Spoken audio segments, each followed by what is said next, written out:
voy a pillar a los que han estudiado en el seminario o algún seminario.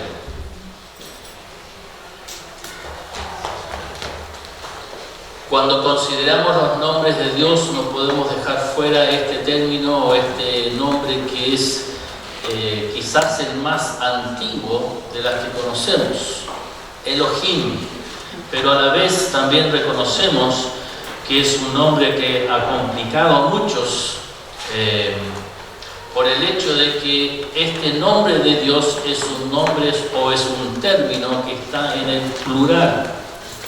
Todas las palabras que terminan en im, en el hebreo, son palabras plurales.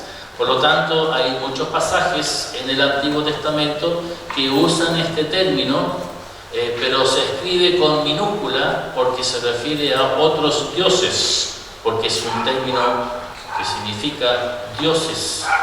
Pero también es un término y es un nombre que se le aplica a Dios, pero está escrito en plural. La raíz de este nombre Elohim son las primeras dos letras, El, y que es un nombre semítico. También ustedes conocen cuál es el Dios de los musulmanes, Alá, ¿no? Es la misma raíz, El, Alá, es el término original, donde también hay ciertas dudas en cuanto a cuál es el verdadero significado de este nombre.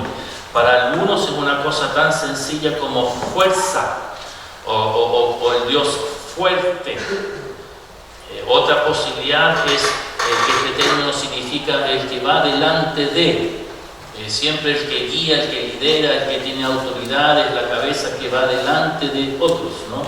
Entonces algunos postulan de que el significado es ese. Y hay otra posibilidad que es la fuerza unificadora, esa fuerza que une a muchos, o es la fuerza que une a un pueblo. Y entonces Dios, en su forma de obrar con su pueblo, es la que une a su pueblo. Ahora, simplemente los menciono para que lo entiendan o lo conozcan, pero la verdad es que no tenemos claridad de cuál es el verdadero significado original de este término El. Pero reitero, ¿por qué ha complicado este nombre en plural? Porque tenemos que recordar que para los judíos el concepto de Dios es que Dios es uno. Tenemos el Shema, lo que está al centro del judaísmo. Oye Israel, Jehová, nuestro Dios, Jehová, uno es.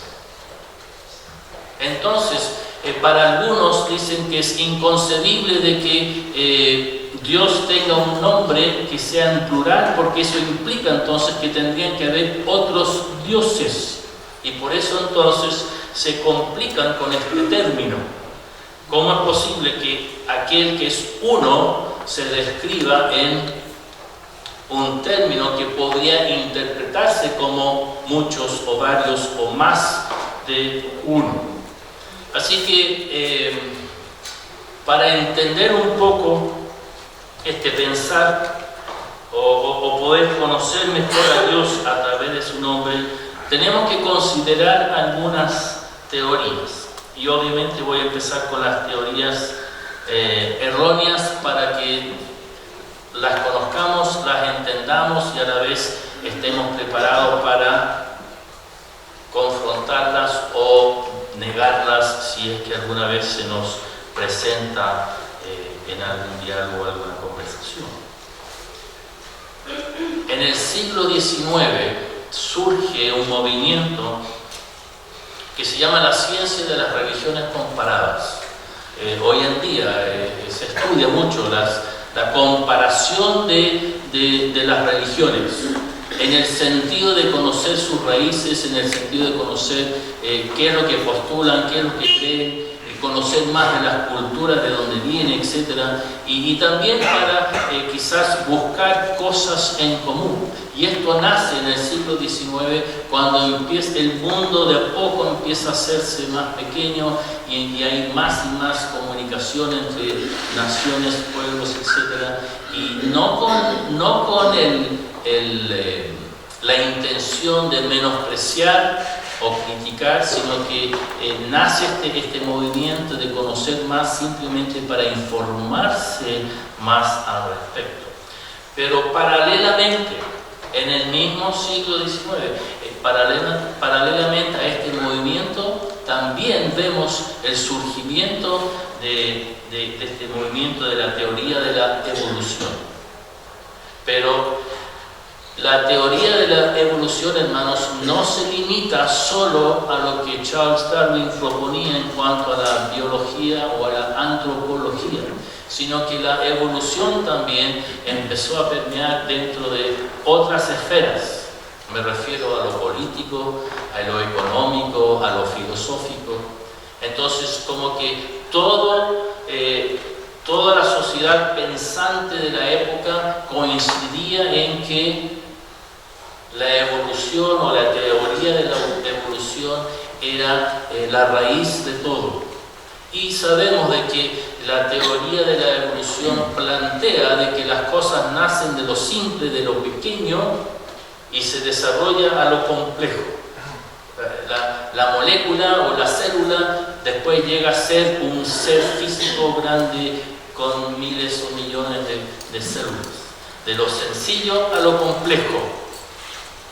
Y por lo tanto, se postula o se postulaba de que esto también empieza a entrar o penetrar en el ámbito religioso espiritual. ¿A qué me refiero? De que a través de la historia, el concepto que el hombre tiene de un ser supremo o el concepto que el hombre tiene de un Dios nace de la simplicidad, de lo sencillo, y llega a lo más complejo. ¿Qué es lo más sencillo? Lo que se considera el animismo. ¿Qué es el animismo?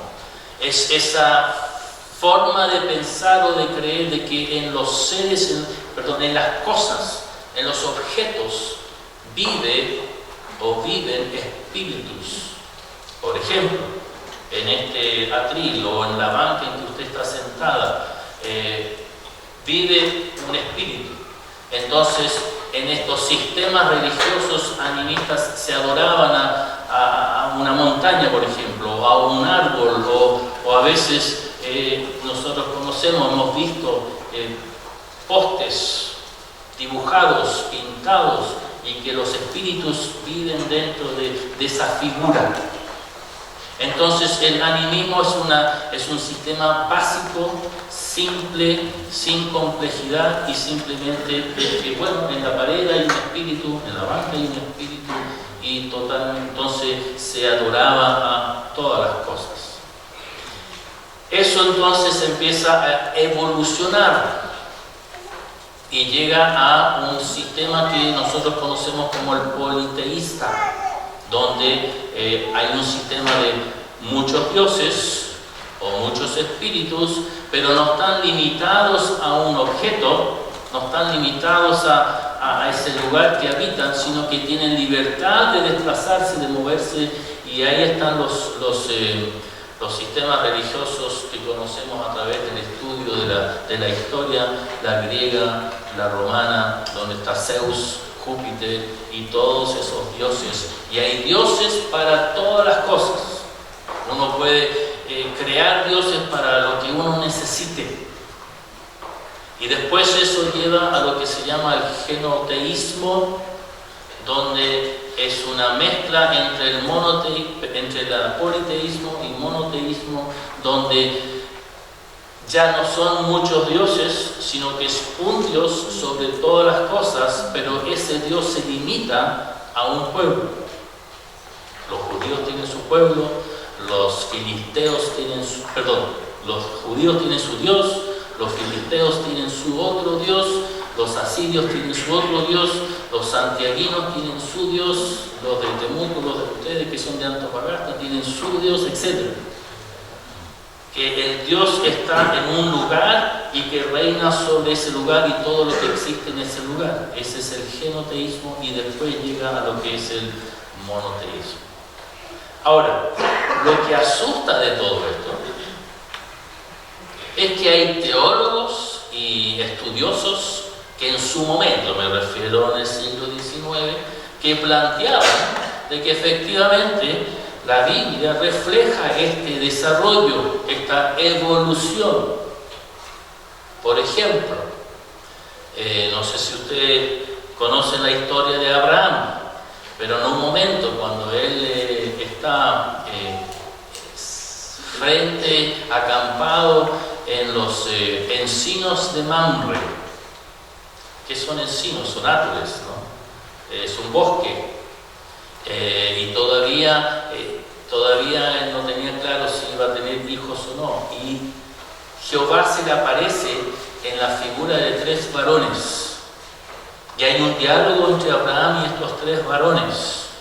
Y uno le confirma de que su esposa va a concebir a su edad anciana y ella se ríe. Y después se le cambia el nombre de Sarai a Sara porque ella se ríe. Ahora, hay algunos que proponían de que en realidad aquí hay animismo porque Abraham no estaba hablando con figuras celestiales, sino que le estaba hablando a los espíritus dentro de los árboles, ya que estaba en el bosque de Mamre. Otra postura es a quién le habla Moisés, a Dios en la zarza.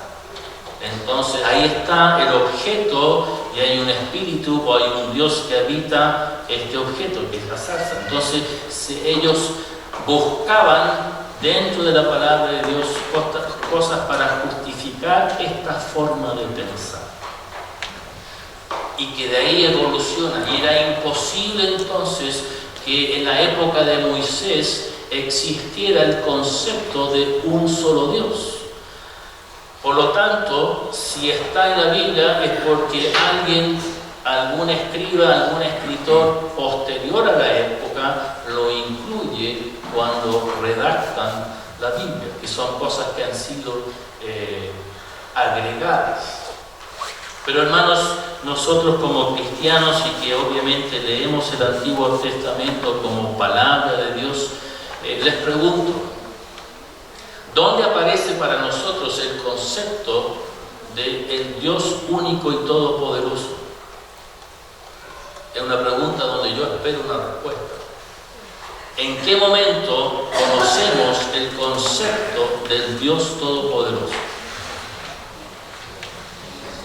En el Génesis, en el principio, Dios creó los cielos y la tierra. Desde un principio está establecido la figura del único Dios. Por lo tanto, no aceptamos, no estamos de acuerdo y al contrario, rechazamos cualquier postura que pueda decir de que el Dios que nosotros conocemos o el concepto de Dios que nosotros tenemos es algo que ha ido evolucionando en el tiempo. Dios es uno, Dios es eterno, Dios siempre es, ha sido y será el mismo. Amén. Por lo tanto, no coincidimos con esta versión o esta explicación de que hay un Dios que ha ido evolucionando y por lo tanto ese Dios se explica con un nombre plural que incluye espíritus, dioses o otras formas de conocer a este Dios. Espero no haberlo rateado, pero también creo que es sumamente importante entender cómo algunos pensaban. Otra teoría es que el lenguaje mismo es un lenguaje que está relacionado al plural imperial. ¿A qué me refiero? las monarquías, las personas que están en autoridad, muchas veces cuando publican decretos o establecen alguna norma, ese decreto se escribe en plural, en primera persona plural. Nosotros, el reino de tanto declara tal cosa. No es que el rey tanto o la reina tanto, sino que la expresión es en el plural. Lean a veces las declaraciones del Papa, vienen escritas en primera persona plural. ¿Okay?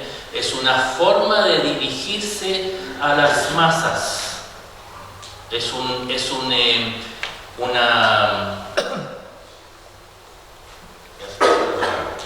Tiene que ver con una forma literaria de expresar autoridad. ¿Cómo? Un formalismo, un protocolo, gracias, donde la expresión en plural representa su autoridad delante de los demás. Pero tampoco tenemos evidencia en los escritos del Antiguo Testamento de que los judíos hablaban o se expresaban de esa manera. Ahora, hay otra postura que es la nuestra, la evangélica, y yo aquí voy a quizás pisarle los callos a muchos de ustedes, porque ¿cuál es la postura nuestra como pueblo evangélico? Que todo lo plural, toda la expresión plural acerca de Dios tiene que entonces describir a ese Dios trino que conocemos, al Dios Padre, Dios Hijo y Dios Espíritu Santo. ¿Y por qué les voy a pisar los callos? Creo que lo he dicho, y creo que lo he dicho más de alguna vez.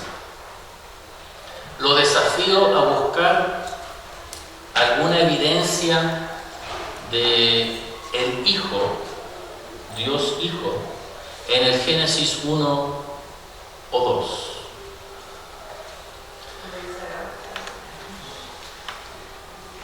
La hermana Graciela postula de cuando habla de hagamos, hay un lenguaje plural, ¿verdad? Ahora, si leen en el hebreo, en el principio Dios creó los cielos y la tierra, es en el principio Elohim, el Dios plural. Y después viene el lenguaje de que hagamos al hombre, porque en las otras creaciones Dios habló y se creó. Dios creó los cielos y la tierra. Dios separó el firmamento de la tierra. Dios separó las aguas y después fue habitando cada una de estas cosas. Y al final, hagamos al hombre a nuestra imagen. Entonces, nuestra explicación evangélica es que, claro, si Él está hablando de esa forma es porque es Dios en su totalidad, Dios Padre, Hijo y Espíritu Santo, que actúa o que crea en ese momento. Y tenemos evidencia de eso en el Nuevo Testamento. Pero mi desafío, hermanos, es la siguiente. Limítense solo a Génesis 1. Solo a Génesis 1. No a otras referencias.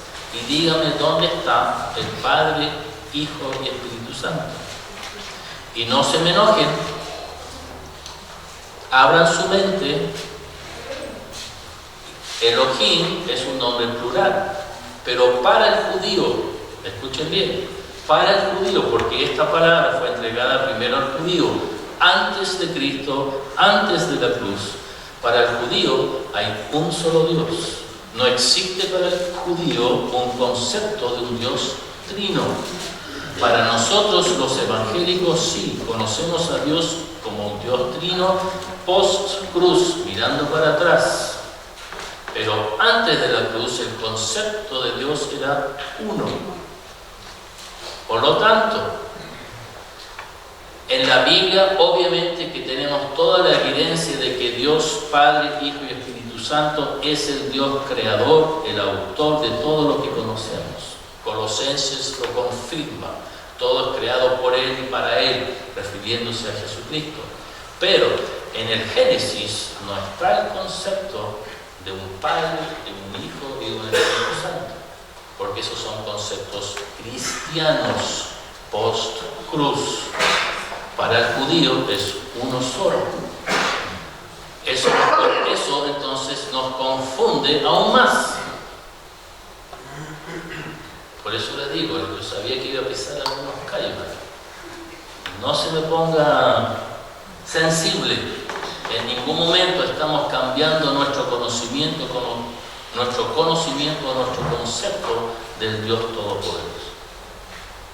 Pero una mejor explicación de qué es lo que significa Elohim y cómo se usa este lenguaje plural es para explicar esta dimensión o esta característica de la intensidad de quién es Dios, de la grandeza de Dios, de la majestuosidad de Dios. Estos otros sistemas animistas, politeístas, ninguno tiene el concepto de un Dios todopoderoso. En cambio, nosotros lo encontramos desde un principio. Él es el único Dios, autor de toda la creación. Pero en el hebreo no hay suficientes palabras para describir su grandeza, para hablar de la intensidad, de la maravilla, de lo poderoso que Dios es. Por lo tanto, la expresión se pone en plural.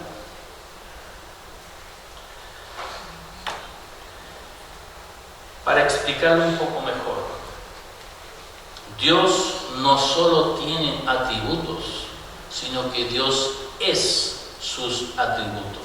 Dios es amor, Dios es santidad, Dios es justicia, Dios es inmutable, Dios es poderoso, Dios es eterno, etcétera, etcétera, etcétera. Y Dios en su santidad es un Dios santo y justo. Su justicia es santa y su santidad es justa. Y el amor de Dios es santo y la santidad de Dios es lleno de amor. ¿Entienden? Dios no es un poquito de esto y un poquito de esto otro y lo vamos armando, sino que Dios es en toda su totalidad cada una de estos atributos. Piensen en ustedes mismos como personas. Ustedes un cuerpo físico, ustedes espíritu, alma, un ser intelectual, ustedes un ser emocional. Todo esto es parte de quienes somos como personas.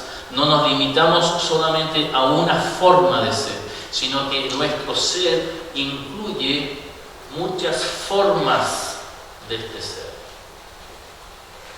Y así es Dios, en el sentido de que Él es completo, Él es absoluto en cada una de estos atributos. Y Él es tan grande que las palabras no son capaces de describirlo en su totalidad. Por lo tanto, se expresa el nombre de Dios con una expresión plural para intensificar, para mostrar esta grandeza de quién es el Dios Todopoderoso. Por lo tanto, Elohim es una expresión que nos muestra a un Dios que va más allá de lo que nosotros podemos imaginar. Es un Dios que va más allá de lo que nosotros somos capaces de concebir. Pero es en esa grandeza, en esa totalidad, Dios se manifiesta, Dios se revela en formas que nosotros sí lo podemos conocer, en formas en que nosotros sí lo podemos sentir. Y es un Dios que, a pesar de su grandeza y de su majestuosidad, es un Dios que se hace presente y se hace personal en nuestras vidas. Dios te creó a ti con esa capacidad de percibirlo, de sentirlo, de escucharlo, de hasta verlo en distintas formas en que Él se manifiesta. Dios te creó a ti con esa capacidad de tener comunión con un Dios que para muchos debiera ser lejano, distante, porque es demasiado santo. No, Él es un Dios presente aquí con uno. Y en esa grandeza y en esa majestuosidad puso sus ojos en ti. Te creó, te llamó y quiere tener comunión contigo.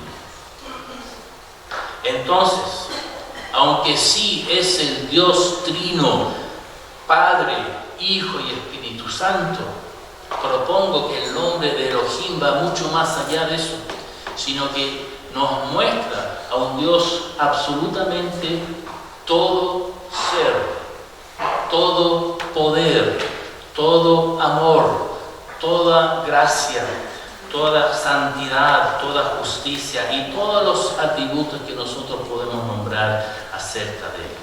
Ahora, si entiendo y entonces conozco a este Dios, ¿cuál es la parte práctica? ¿Cómo me afecta esto a mí?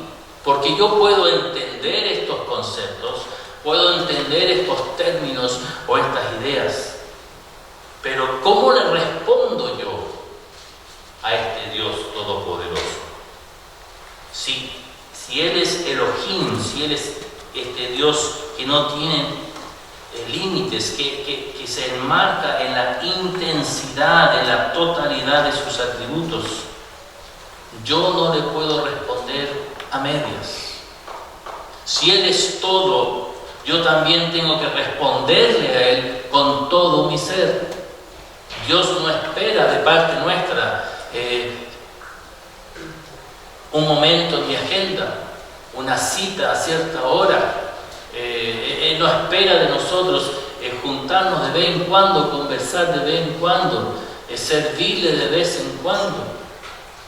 Dios en su totalidad también espera de parte de nosotros nuestra entrega, nuestra consagración total, nuestra rendición a Él en forma absoluta, porque Dios no merece menos. Lo que Él merece es toda nuestra entrega, toda nuestra devoción, toda nuestra adoración. Y también, al mencionar que Dios es todo estos atributos, nos muestra que al tener todos estos atributos, Él es un Dios diverso dentro de toda esta unidad. Al ser un Dios santo, al ser un Dios de amor, al ser un Dios eterno, al ser un Dios inmutable, nos muestra esta diversidad, pero Él sigue siendo Él y el único Dios. Traspasemos eso entonces a la iglesia. ¿Qué espera Él de la iglesia? En la iglesia sabemos que hay un Señor, una fe, un bautismo. Pero también hay muchos dones, hay diversos ministerios, hay distintas personalidades, pero seguimos siendo un cuerpo, una iglesia. Por lo tanto, tenemos que nosotros también como iglesia ser capaces de entender y conocer y aceptar nuestras diversidades, nuestras diferencias, pero mantener siempre la unidad. Ser un cuerpo entregado al Señor. Ser un cuerpo que sea instrumento de Dios para bendición en el lugar donde Dios nos ha puesto. Donde tú vayas, donde tú trabajes, donde tú sirvas, donde tú estudias, tú eres iglesia de Cristo en ese lugar. Pero juntos, como un cuerpo, llevamos adelante la misión que Cristo nos ha encomendado. De ir y predicar, de ir y bautizar, de ir y ver a pueblos entregados al Señor.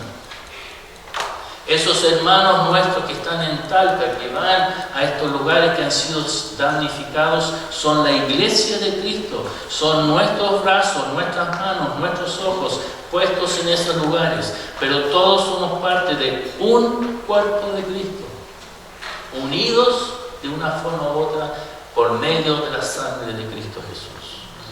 Hermanos, y lo digo con toda autoridad, en esta iglesia no se permiten las divisiones.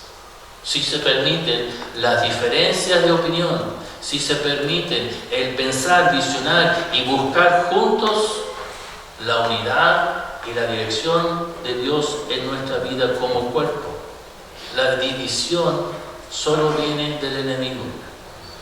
Por lo tanto, tenemos que actuar con responsabilidad, con madurez espiritual, de saber discernir cuál es la voluntad de Dios, cuál es la voz de Dios para nosotros como cuerpo, y siempre manteniendo la unidad. Esa postura que dice, bueno, no estoy ni ahí con lo que dice el pastor o lo que dicen los hermanos, y yo soy así, me tienen que aceptar, no es aceptable. Esa es una postura sumamente egoísta. Piensa en uno mismo nomás y no está buscando la voluntad de Dios. Nosotros tenemos que saber ceder, entregarnos a Dios para que Él nos moldee, para que Él nos cambie, para que nos saque esas posturas a veces tan cuadradas y tan a veces ingenuas y hasta egoístas, y que todos juntos nos sometamos buscando la voluntad de Dios en un solo espíritu, adorando a un Señor, viviendo una fe y un bautismo. Entonces, hermanos, Elohim, la grandeza, la expresión de Dios también se vive a través de la iglesia, en nuestra diversidad de dones, en nuestra diversidad de ministerios, en nuestra diversidad de personalidades. Somos un cuerpo, sirviendo a ese Dios Elohim todopoderoso.